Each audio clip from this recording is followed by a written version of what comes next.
Welcome back to day 2 of our live challenge. We are going for 9 days. If you're watching the replay, I would love to know that as well, but just put hashtag replay and that let me know where you're from. I know that we've had some people that have been in Oslo, I know in the US, Western Australia on the other side from where I am here in Australia. So it seems that we've got a wonderful global audience, which is wonderful. So this is day 2 of our 9-day challenge. It's all about how to go from invisible to influential trusted authority with a podcast. Today, we're going to talk about how to transform your expertise as a coach, as a consultant, from a want to a need. What's the difference? Well, a client may want your products and services, but when they need it, it becomes something that they really need right now. I liken it to, as women, when we see a handbag or we see a pair of shoes that we want, but when we need them, we will move heaven and earth, won't we? And look at our budgets and twist things around till we're able to get those things. That's what we want when we have ideal clients looking and listening to your content and what you offer them, so that it's not just a want, but a need. You're the only choice. And as we said here, from an overwhelming number of choices to becoming the only choice, while also having a binge listen or worthy podcast that positions you as a trusted authority to your ideal client, and they want to work with you. So just briefly who I am. As I mentioned yesterday in workshop 1, if you haven't gone and watched that, go back and watch the recording. It's here in the Podcasting with Purpose community. I started podcasting back in 2008, but fast forward all of the years in my involvement, even in the career industry where I started working and leveraging podcasts, I was a personal branding strategist. It's something that I love to do, and really where I feel that I really add value to the clients that I work with. But then bringing that personal branding strategy alongside podcast strategy and business strategy. How are we going to leverage a podcast as a coach, as a consultant, to build our brand and start to nurture listeners into leads? An award-winning podcast host, recognized as one of the top 20 business coaches in Melbourne, but I do work with clients globally. And so I support multi-passionate coaches and consultants is something that I certainly am too. And I know that many of you are here listening and watching this because you know that you've been put on this planet to make a much bigger impact in the world with your message, with your story, with the things that you have gone through, because you now are someone who can support your clients to go through that, but much quicker and in a far more efficient and effective way. However, you want to make an impact in the world, a much bigger impact, but many of you still may seem unheard, unseen, and you want to go from invisible to influential trusted authority, the choice versus just a choice with your ideal client. And if that sounds like you are in the right place. Just a reminder to get the best from this day. Turn off all of the distractions, your phone, all of that, and just be present. I'm going to try and keep this to an hour. Got a lot of content again today, but if you haven't already got the workbook, industrythoughtleaderacademy.com/invisible to influential, go and download it from there. We'll send you a link, as well as the calendar and the agenda as well of what we're going to cover, and also how you can win or be in the draw for winning a $10,000 scholarship. Again, commit to your success. Many people, as I mentioned yesterday, who have come to a challenge, various challenges that I've run over the years, have said they've taken away so much more than even some of the things that they've invested in. So that is my intention, that you will go away thinking, my goodness, I had no idea. For some of you, you're reconfirming some of the things that you thought were true. So act as if you've paid for this event. It just shifts that mindset. Leave any self-doubt behind. You've got a message that you need to share because someone, and lots of someones out in the world, need to hear it. And by you keeping it to yourself or in a very small circle is not doing the world any justice. So leave that self-doubt behind, leverage your workbook, leverage the community, if you haven't already, and write down some of those top questions. And hopefully I've got time at the end of today to be able to share them. And as always, be inspired. Now, the prizes, I'll share a little bit more at the end, but there's a scholarship to my 12-month Invisible to Influential Trusted Authority with a podcast acceleration program. How do you get in it? Well, I'm just hinting to you, are you sharing your ahas in our Podcasting with Purpose community? You need to be in the running. So a recap of yesterday, if you haven't watched it, go and do that. But for those of you who are back for day 2, here are some of the things we covered. 3 indicators you're not ready to start a podcast yet. 4 podcasting myths, truths. 7 common podcasting mistakes. 7 common personal branding myths and mistakes. The definition of what is distinguishable, uncopyable, and irresistible. We talked about the podcast positioning quadrant, the trusted authority, which is what that graphic is there.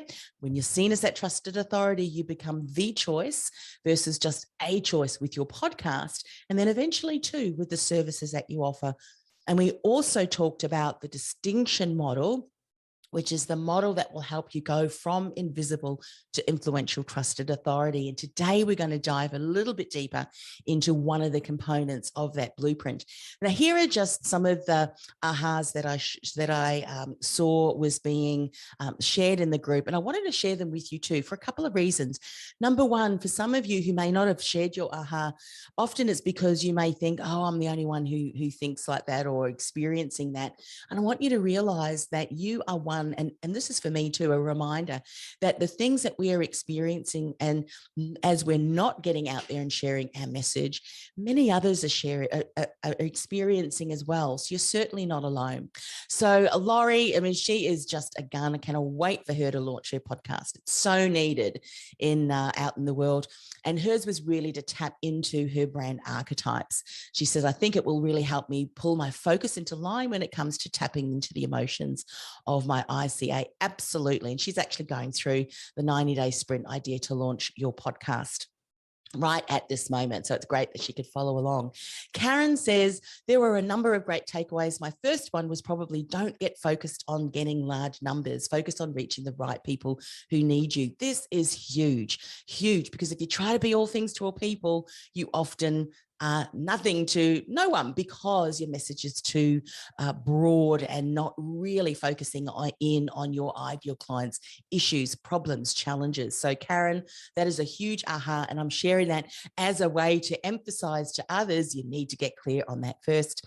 Nejat said, my aha was actually getting present to the fact that clarity about brand as a business is important before starting a podcast. I knew it, but it came again as an insight. Absolutely, because your brand and the brand experience, as you bring that to life as a podcast host, whether you're sharing a solo show or whether you are, interviewing guests, the experience that you create for your guest, for the listener, for your audience, is what's going to make the difference. You could be sharing the same topic as many other people who've got podcasts, but the reason that your podcast is the first podcast that people listen to is because you have this experience that you create that people just love listening to you. Let me share an example while I'm checking to make sure that I am actually live. Yes, I am in the group. So I asked my community over on LinkedIn and shared a little bit of information around, people come for the topic, they return for the host, and about creating that listener experience, that unique and uncopyable experience through knowing your brand and who you want to be. And a lot of times it's getting clarity on who you are already and bringing that forward with far more intention and courage. It takes courage, doesn't it, to step out and share. And one of the people who commented back, and I'm so glad he did, because it really validated what I was seeing and what I thought was really happening. And he said that he's an avid subscriber to many other podcasts, and often if he has 20 or so minutes to listen and catch up on a show, what he'll do is he'll grab his smartphone, he'll scroll through some of the podcasts who have released most recent episodes, and he'll often go, oh, I like the way that host engages and shares, and I'll listen to that one. And so he said, I never really thought of it that way, but it's true. I selected that particular host because of the way that they approached the topic and just who they were. So that's really important. And it's all about that personal brand. And of course, your brand as a business. Belinda says, my takeaway was the comment, they come for the topic and they return for the host and me, making it important for me to share me, be it my stories, my tone, and letting my personality show up as I talk. I find this a challenge, but your statement gives me purpose to overcome hiding behind a message and just being about my topic. Belinda, yes, yes, yes. And you know what? As I mentioned earlier, it takes courage, doesn't it, to step out and be you. But I tell you what, you may be the breath of fresh air that your ideal client is looking for, waiting for. It may even be to the point where you're the breath of fresh air that your industry is looking for and waiting for. Because, and if the last 2 years has not created this a need to reinvent, redefine many approaches and certain things. Now is such an important time to get out there, and your ideal client, your community, the tribe, whatever you want to call it, will resonate with your message. And the amount of times that I've heard people, even not sharing a podcast, but sharing content, the feedback that they got and the relief, if you will, of their ideal clients that said, I was waiting. I'm just so glad you shared that story. So I hope, Belinda, that gives you, gives you that impetus to go, you know what? This is it. I need to get out there and share my message. And Anne says, my takeaway from listening to you was becoming even more conscious that part of the reason why I'm not starting with podcasting, which is that I find it a challenge to know how to structure the content and what to include.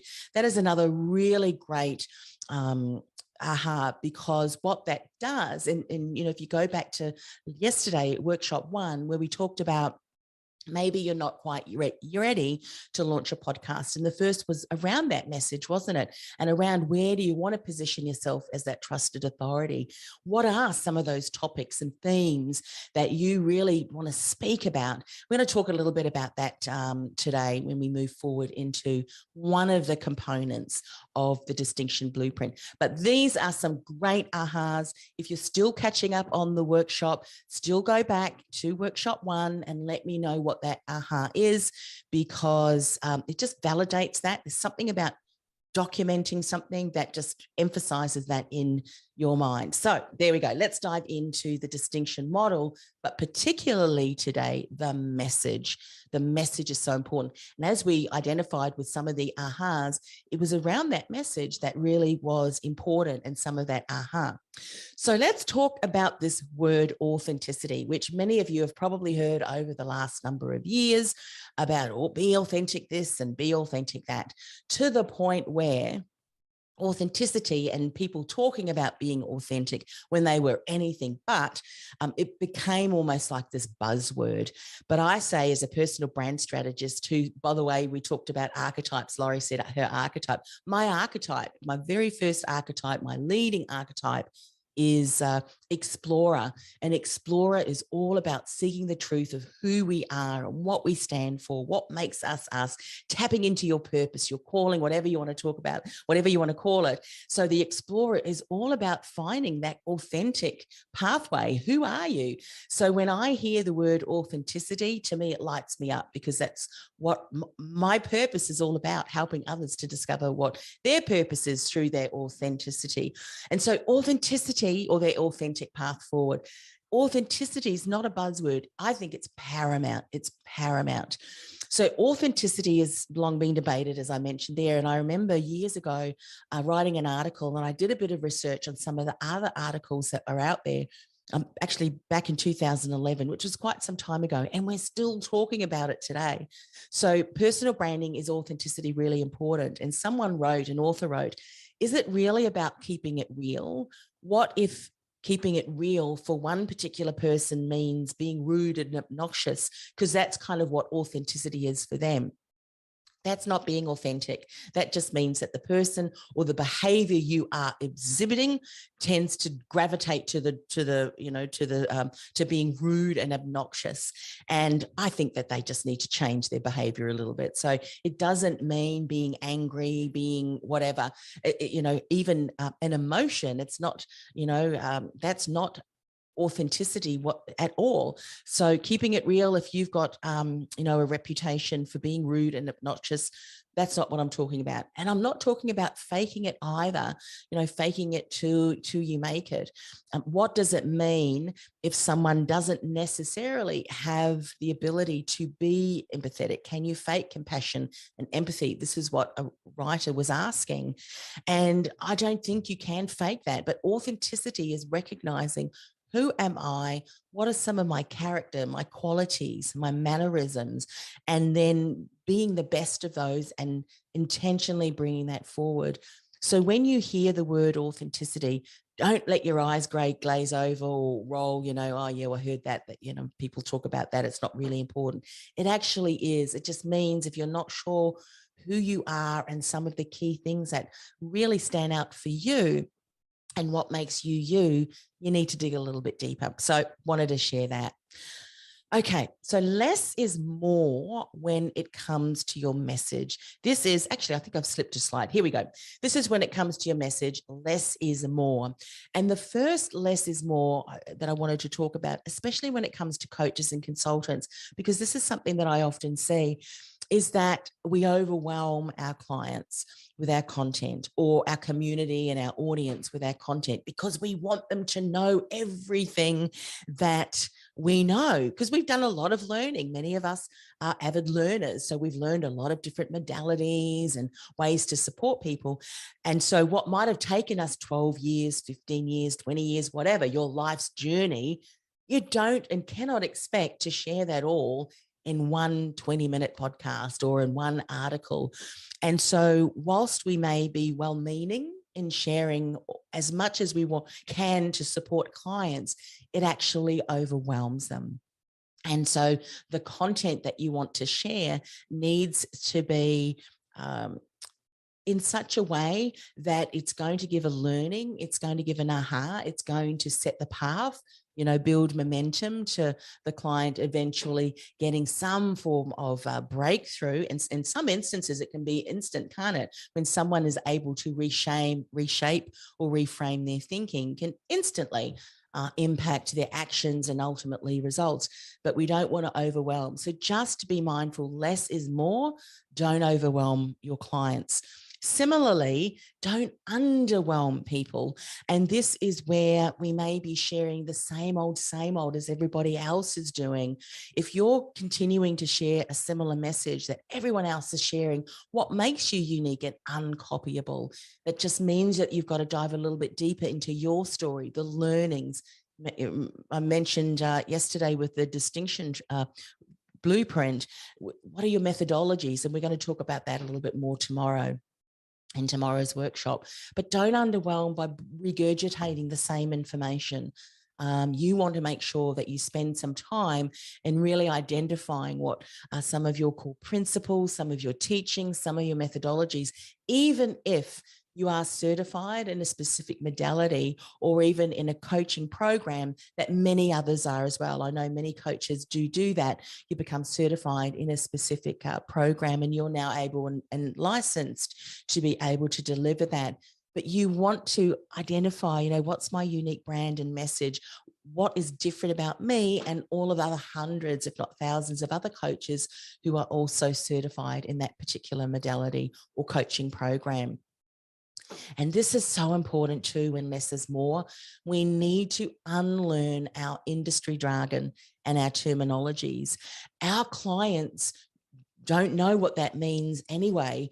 And if we continue to use terms that we use in our coaching industry, what are some of the ones that I've just seen recently? Rewire your brain. like that to us, rewire your thinking, there are some other ones that I think of, I'll share. To us, it's just normal. It's like, oh, I know what that means. Yeah, when you change your thoughts, change your behavior, change your results. But to clients, ideal clients who have no idea about the mind and, all of the things that impact our thoughts and so forth, they have no idea. So we need to bring our message across in words and language that they resonate with.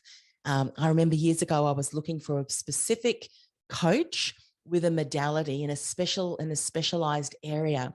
And I went to a website here in Australia that was their organization, their governing body. And I noticed that a lot of the way to search for coaches was through the modality. And so that was helpful for me. But I remember thinking, my goodness, if I was a client and I had a problem, say with insomnia, and I was finding it hard to go to sleep, to fall asleep of a nighttime, I would not be looking for a coach with their modality because I wouldn't have a clue. What is NLP? I mean, I know what NLP is because I'm trained in neuro-linguistics program.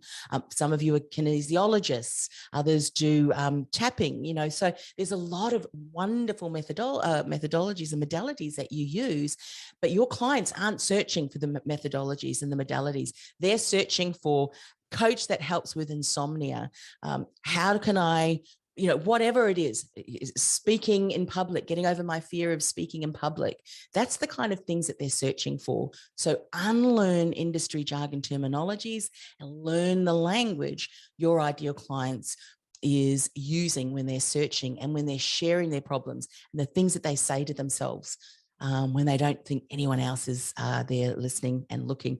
That's the kind of language you want to share and bring into your podcast and all of your content, actually. So let's dive a little bit deeper into some of the core components within the message. And I'm going to talk about your umbrella statement today. I'm going to talk about your markers and milestones, which is your invisible thread, kind of your story, as well as some signature sayings and slogans, what they are. Now, I want to repeat what I said yesterday. Please do not be overwhelmed. My goal for you today is to now be aware of these three things and then looking through your business and then asking yourself, am I clear on these things? If it's a yes, then fantastic. Give yourself a pat on the back. You've got that covered. But if it's not really, I need to get clearer, then give yourself a pat on the back as well, because that just means you now know and have clarity on what you need to focus on. So let's dive into the umbrella statement. And so what if, and I love these what if statements because I resonate with all of these. This is me. You've got numerous modalities that you can use with clients. You've got a toolkit full of tools and different techniques. I remember when I was doing my counseling diploma, and we were learning about all these different modalities. And one of them, I can't remember what it was. I think it was self-centered. I think it was self-centered. Self-centered sounds so horrible. Maybe I've termed it wrong, but it was around self-centered counseling, where you allowed the client to really direct the whole coaching, the whole counseling session. So you would hardly say anything. You would just ask a question, an open-ended question, and allow the client just to keep talking. And every now and again, you would put another comment, and that would take them off. You didn't even have a finish time. You were person-centered. It wasn't self-centered. It was person-centered counseling. And I remember thinking, oh my goodness, that is not one that I really can use. I can use different aspects of what we were taught, but I certainly would not resonate with being a person-centered coach, because I'm too much of results, too much on let's just help you shift through that. It's almost like, when you can't help yourself from kind of getting in there because you can kind of see that nail sticking out of that person's head. I just don't know what's wrong, why I have this. I don't know if you've seen that video. Anyway, you've got a toolkit full of tools and techniques. You've got diverse experience that doesn't seem to have any correlation to each other. How does that experience, or how can I bring that particular client or the work that I've done in that into my story now. How is it relevant? Well, guess what? If you can't see the relevance, it's going to be very hard for your ideal client to see it too. Maybe you enjoy learning new ways that you can help clients. You love personal development and will never give up learning. Absolutely. You get bored easily and need new creative projects and opportunities and experiences. By the way, if that sounds like you may just be an explorer archetype as well, or fill in the gap. And so for you, you find that, you're moving around quite a bit. And now you're asking yourself, well, how am I going to handle all of that? How am I going to bring that all together in one concise statement and message? Well, I've kind of already given you a hint. It's with your umbrella statement. And I came up with the saying because I'll show you a couple of examples how I've used it. And I'd never really call it an umbrella statement, but what it does is it kind of overarches all of the things that you do, all of your modalities, all of the areas of your tools, and your techniques and your massive toolkit. And it really provides what I call, when you create your umbrella statement, an outcome-focused statement that showcases your promise of value, what you offer clients, and a promise of expectation.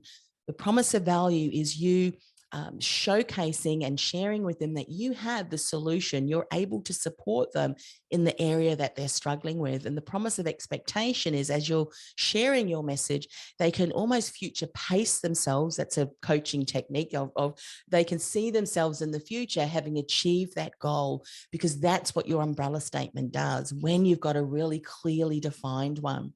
And so we're going to talk about that today. Now, as I mentioned earlier, it's really good for multi-passionate individuals who love learning. You've got diverse expertise and you're struggling to focus on that one thing. You'll often hear me say, are you struggling to focus on that one thing? And it really is around looking at your diverse experience and seeing it not as lots of diverse experience, but under that one umbrella, and how now you can help people.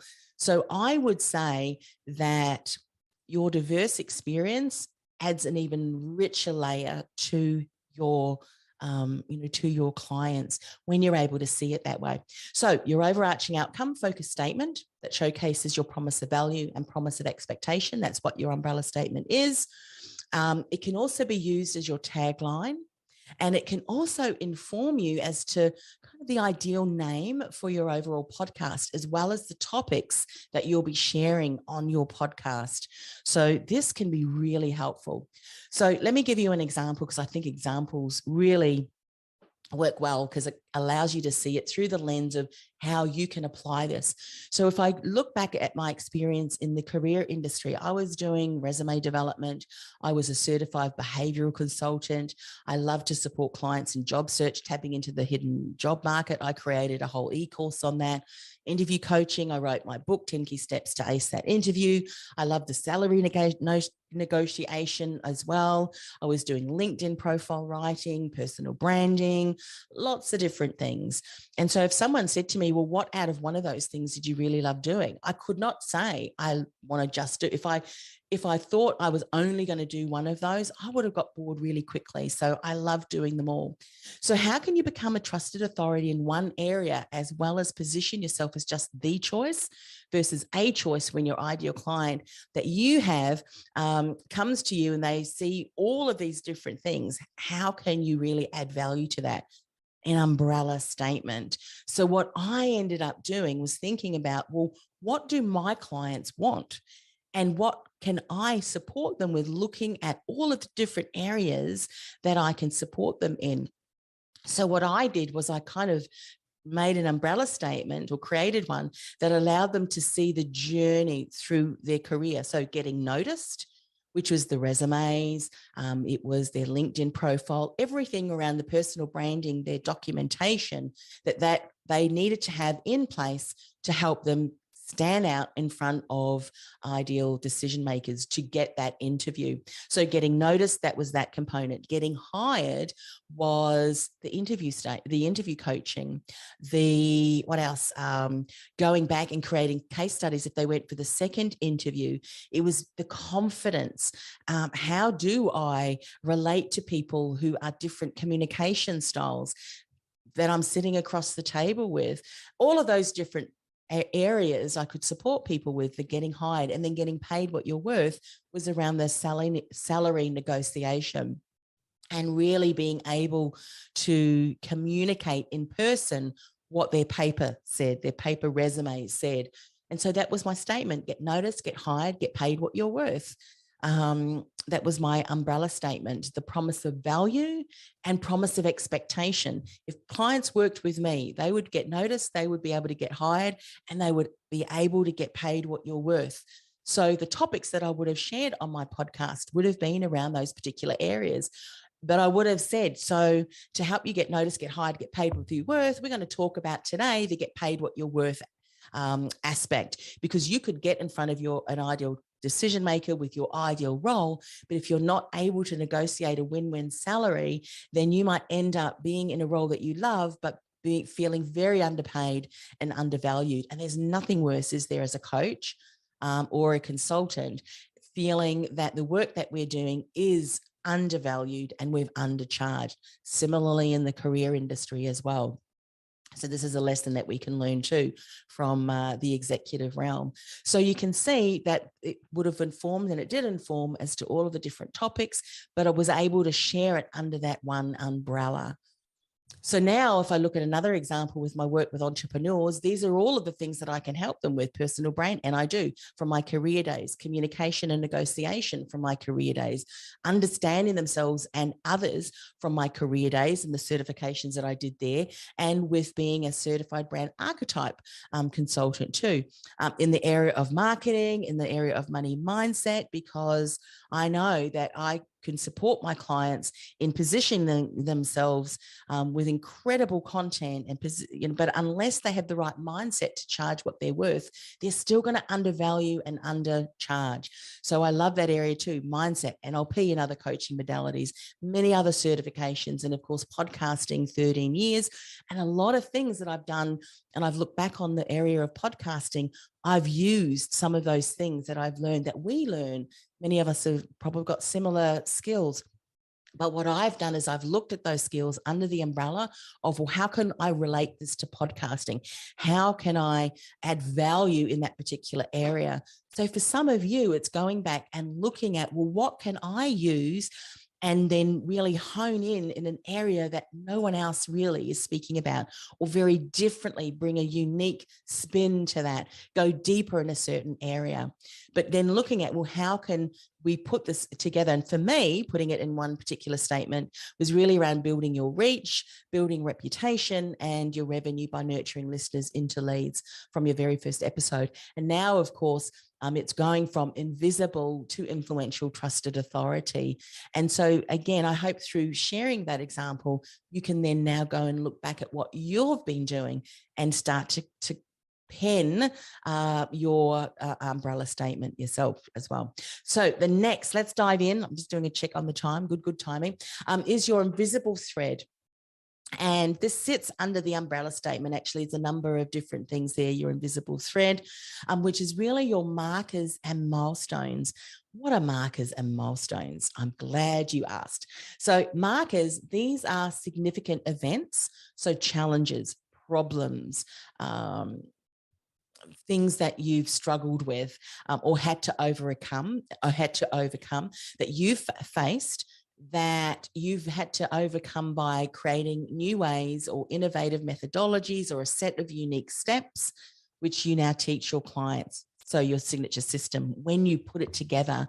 Now, it doesn't mean that you need to completely reinvent everything that your industry is doing. You don't have to do something that vast. It's just doing something differently and a different approach, but that's going to allow your clients to get to their outcome quicker, whatever the outcome is, and whatever way in which you deliver it. And so often we don't recognize these markers as being significant. So that's why I'm sharing it with you today. Some of the significant events that you have gone through, when you spend a little bit of time just sitting with them. Like one of the significant events for me was that time I went through my worst business failure ever, and I started Women in Leadership podcast and got those 2 4-figure clients accidentally. Now, I didn't recognize that that was a significant marker for me till many years later.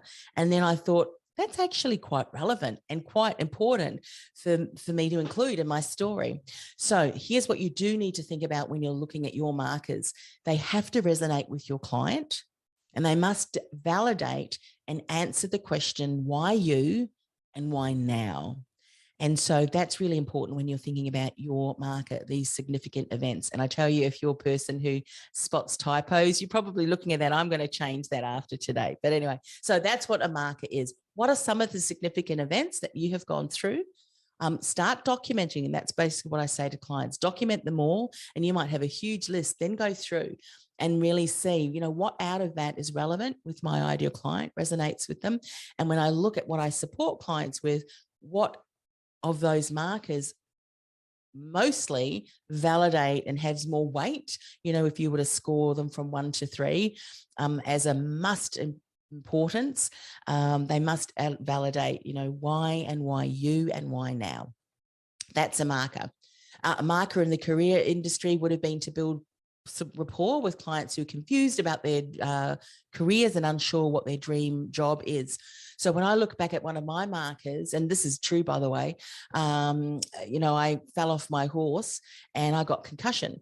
And that led me to where I was today, helping people find a career that they loved. Because I remember when I fell off my horse, I couldn't concentrate, couldn't think, I had headaches. I've lost my memory, actually parts of my memory. So I spent over 6 months going to hospital to retrain my brain, kind of thing. They were doing some work, the doctors then, about retraining your brain with memory. So I would get picked up by ambulance for 6 months, went to a hospital, did all of these exercises, and slowly recovered. And so that event had always caused me to kind of think, if that accident didn't happen, would I still be in the career that I am today? Because my pathway kind of wound all over the place. I always wanted to be a teacher, and my entire family is teachers, from kindergarten teacher all the way through to professor. And because of that accident, I wasn't able to go into teaching. But fast forward now, I'm so glad, because I realized that I'm an introvert, and a room full of children would have worn me out in the first week, I'm sure. Okay, so that was an example of a marker. What are some of yours? Now, when we're talking about milestones, these are the successes and achievements that have come about through you addressing that challenge and using your systems and the steps that you will now teach clients. And they have to be relevant to your ideal client that want that outcome as well. And they must validate your teaching and your methodologies and be positioned uniquely from everyone else in your industry. Now, when you look at that, you're probably thinking, how do I know all of these things? They're there. It's just there. Then, obviously, if you're struggling to get clarity, then you're in the right place, because this is exactly what I love to support clients in recognizing and then creating these stories. So if I think of the story that I just shared in the career industry, some of the milestones was that I went back to night school, and I was going to then go to university to do my teaching degree. But my mother then suggested that I could do some part-time work to get a little bit of income whilst we waited for the new year. And then I would go back and redo that whole year again. But I ended up in a couple of jobs, and then my mother said, well, why don't you then go just get an office job and then wait till the new year? But that office job, I absolutely loved. I ended up getting, by the way, 2 pay rises, which I didn't tell my mum, because I thought, if I tell my mum, she's going to put my board up. But, my employers, my bosses were so impressed with the work. They said, oh, we just have to increase your salary because you're doing way more than we thought. And it was a job that I absolutely thought that I wouldn't enjoy, and I did. And it kind of led me on the path to where I was, helping people with careers. And I realized, looking back, that I was definitely in the right place. And I shared that story because, so often my clients hated their jobs, and it unfortunately tarnished the entire way that they looked at their work. And when we unpacked it, they realized that actually they didn't hate the job at all, but it was just this particular component, or when this happened.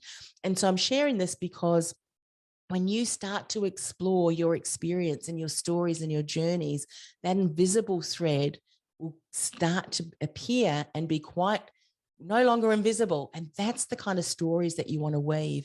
And when you add your signature system on top of that and your methodologies, your teaching, the steps that you take clients through, that's why you become the choice.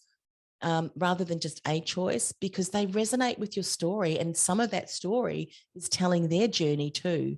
So I hope that just to spend a little bit of time on that, because I know that once you understand this and it gets clear, these are the kind of things that's then going to inform the type of content and and comments that you start to share with clients. Another milestone, an example for entrepreneurs, my worst business failure ever, now the best thing that ever happened to me. As I mentioned, Women in Leadership podcast, those 3 episodes. There are so many lessons that I can take and I share from that experience. Not that I would ever want anyone to have to go through that experience, and I certainly wouldn't want to go through that one again, but it really has shaped the character and who I am today. And so some of you, you've got a gold mine full of invisible threads and one clear one that is going to resonate and pull all of your content together in your podcast. Let's talk about signature sayings and slogans. Now, these are the pearls of wisdom that you share that either challenges the status quo or it innovates and transforms. And these can also become branded hashtags. Now, they may also be borrowed from paradox statements. And as we know, paradox are kind of short statements that have for the shortness and the simplicity, they have a powerful punch packed behind them in their aha. Like, for instance, that less is more. There are so many in-depth teachings that can come from that.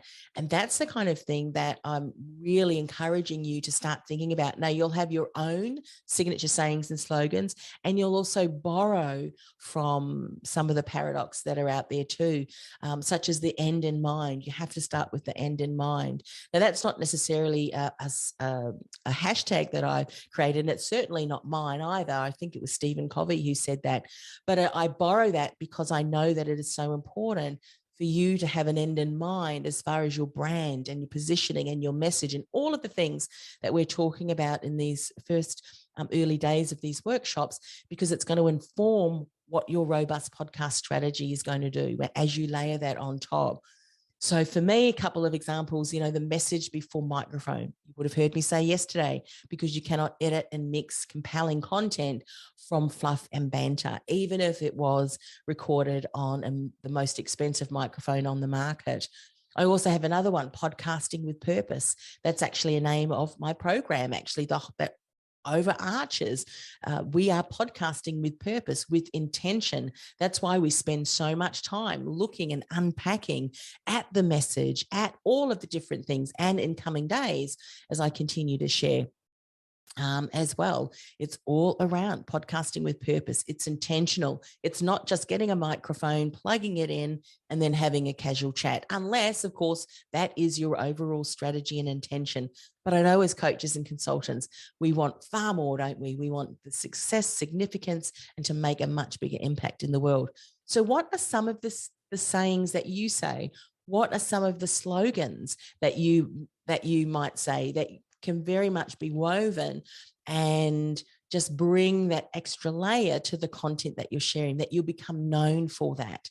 That's the kind of thing that I'm talking about when we're talking about signature sayings and slogans. So start thinking about those. All righty, we've still got a little bit of time left, which is good. And I know that I shared quite a bit of information, so you probably want to go away and start to unpack a bit of that for yourself today. But really, what did we cover today? We looked at the message, which was just one of the components of the distinction blueprint, and how to transform your expertise from a want into a need, and from an overwhelming number of choices to becoming the only choice, while having a binge-worthy podcast that positions you as a trusted authority that your ideal clients wants to work with. We talked about authenticity, It's not a buzzword. It's actually paramount. And for those of you who know what your brand archetypes are, you'll know what I'm talking about, because some of the words and the phrases, they're just you. They describe you to a T, and now bringing that out into your podcast is important. We talked about how less is actually more. We talked about not overwhelming your audience with too much content, or not overwhelming or underwhelming them because you're talking about the same thing and the same stories and the same old that everybody else is talking about.